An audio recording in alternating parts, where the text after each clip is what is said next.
This is my brand new XTM 120 watt solar panel that I picked up at the Boxing Day sales for $74.99 at Super Cheap Auto. It was a bargain. I think it's about 45% off. As you can see, it's got a nice slimline frame, black, monocrystalline.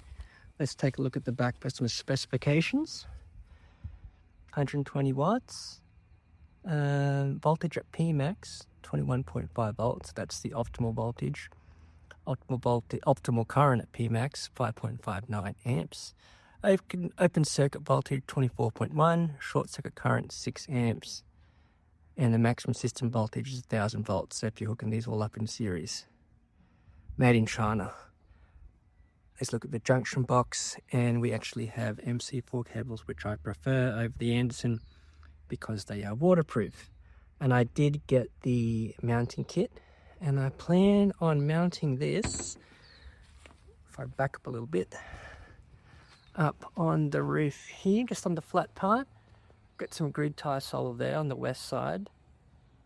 And here we have, this is also 120 watts. It's a camping one. And yeah, I'm only getting 60 watts max from that. So yeah, I think this is even polycrystalline. I have reviewed this in a previous video. And that is going all the way into here with these flat MC4 cables. It's really, really cool. I'll go into the office here. There's the cat, one of the cats, Boris. Currently being fed into an EcoFlow River 2 at 96 watts. So this can accept between 11 and 30 volts. So it's all within the range of that XTM panel. 110 watts max here. So we're almost maxing it out. And charge time 1 hour. So we'll check back in and see if it will charge up all the way. Alright, it would make more sense if I actually put an inline meter into this so we actually can track what we're bringing in. Over 5 amps, which is really good. We can track the maximum current, maximum voltage, and maximum power. So almost 100 watts from that 120 watt panel, which is pretty good. I do expect it to get to 120. So perhaps not the optimal time right now. It's almost 12:30. So we'll check back in a little bit later. Okay, that's fully charged. And 22.03 volts max. And what we have here, 6.134 amp hours put in, 111.3 watt hours. Okay, we are now hooked up to this PWM solar charge controller. Yes, it does say MPPT solar, but that's just fake. It's fake. As you can see, it's oscillating, because that's the nature of PWM solar charge controllers. It's about 3 PM in the afternoon. Let's see the stats that we can get from here with this solar panel on a PWM solar charge controller, and I'll loop you back in a bit later. Okay, it's now 7:10, and yeah, this is well and truly charged, 14.4 volts. And let's see, 20.97 volts max. Why can't I see any watts peak here? Oh, we almost put 2 amp hours back into this battery box. 39.5 watt hours.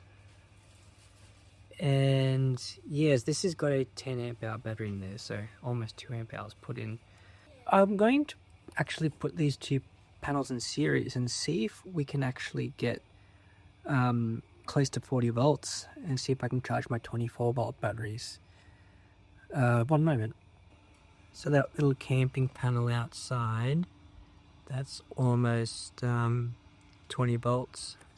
To put it to this setting here, just over 20 volts. And now I'll check this one. Okay. The XTM one is 21.3. Now I'm going to join them in series, so put this to that, and that's all I have to do. One moment. And there we go. We have a almost 42 volt string, and I'm going to test that tomorrow. I'll let you know how it goes. I've got to drain my 24 volt packs so we can test 24 volt battery charging of two mismatched panels in series. Okay, it's now about 10:15 in the morning. This is my 24 volt lithium ion battery. It's about 26 volts at the moment, and we're going to charge it with this 8 power 12/24 volt solid charge controller, and I've hooked it up the panels in series. I think I'm just going to have to move the panel into the sun. It's in the shade at the moment. I'm going to plug it in there.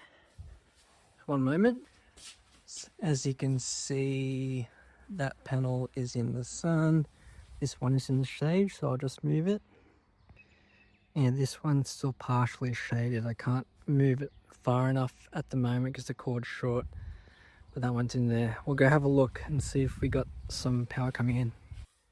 Okay, I've put an inline meter, which I should have done before. I keep forgetting. So we are at 43, 44 volts. That's good because we need it to be higher than the battery voltage. This automatically adjusts depending on if it's a 12 or 24 volt battery. And in the series configuration, if one panel's shaded, it basically kills the whole thing. So we'll wait till the sun moves a little bit, or the earth rotates, so we get that panel in the sun, and we should be good to go. I probably should make another extension cable so I can move that panel into the sun sooner rather than later in the day. Okay, just as I filmed that last clip, I went out, so I disconnected it. I wanted to keep an eye on it. So yeah, it's now just past 1 p.m. and 34 volts, 137.8 watts in. That is excellent. It's about 4 amps. And the light's going. So we'll see how much we put into this 24 volt battery. It wasn't completely drained, but it was a little bit drained. So we put 3.081 amp hours in, which is 108 watt hours. We're now fully charged according to this charge controller, but only 29 volts. 29.4 volts is fully charged for a 7S lithium ion, but that's fine. I'm happy with that because it's safer for lithium ion, NMC chemistry, and for longevity of the cells. So we have it. So we tested out my XTM solar panel, and with my 120 watt camping panel, joined up in series, and we charged a 24 volt lithium ion battery. Okay, it is several days later, maybe even a week, and I've actually bought 2 XTM 120 panels. I know I was doing some testing with the single panel and that one in series, but I decided to take up on the sales and just go all in, and I get 2 of them. They're in series, so they were producing 42 volts. I've got 240 watts of solar up here. First time installing it on the roof. It wasn't the best job. It's not exactly the straightest, but it's my first time. So, and I put them this way because they sit on the ridges here, not on the flat bit. It's not the straightest, but it'll do for now. And if I get some more, I can just keep going along down there. And I've also got this next row up here. Now I'm hoping that this shading doesn't come across to this panel later in the afternoon and in winter, but we'll see. This little thing might start shading it, and I might have to reassess things. It's in series for now, but I have the option of putting it in parallel if the shading occurs. And another thing I did, I'm not sure if you can see, but because it's in series, one end was a bit short and it was pulling on the junction box, so I had to make up a little extension cable for one of the leads.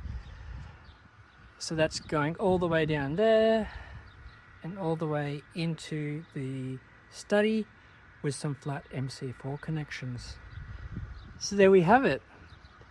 I have mounted these two on the roof, and these are just the Z brackets that you can purchase separately for $19.99. You get a set of 4, and I've just bolted them in with some rubber washers, and also some rubber washers on the other side over here.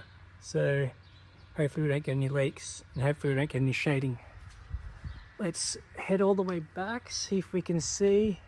Should get my drone up, but I'm a bit too lazy.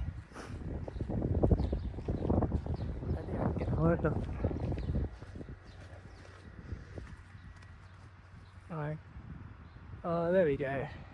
Okay, it's about 6:30 p.m. So when I put this in was about lunchtime, I think. And we've put in 10.71 amp hours or 377 watt hours. And there's still 73 watts coming in at the end of the day, so that's pretty good. So I call that a win. This is the Delta 2.